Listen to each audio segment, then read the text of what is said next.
আপনাদেরকে শোনাবো। ওমা তৌফিকি ইল্লা বিল্লাহ। গীবাত পরনিন্দা এটা এমন একটি পাপ, এই পাপটি করার জন্য মানুষকে মুখ অথবা জিহ্বা ব্যবহার করতে হয়।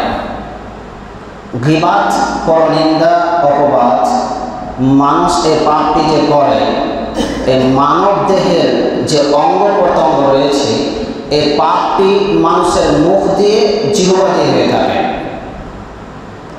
একটা মানুষ যখন কারো বদনাম করে বা কারো উপরে অপবাদ লাগায় তখন তাকে এই মুখ বা জিহ্বা ব্যবহার করতে হয়।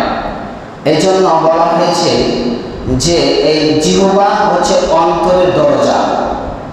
মানুষ চাইলে মানুষের গোপনীয় কথা, মানুষের পাপের কথা মানুষ চাইলে সেগুলো গোপন করে রাখতে পারে, কিন্তু মানুষ এই মুখের মাধ্যমে কারো গোপনের কথা, কারো পাপের কথা এই মুখের মাধ্যমে বলে ফেলে।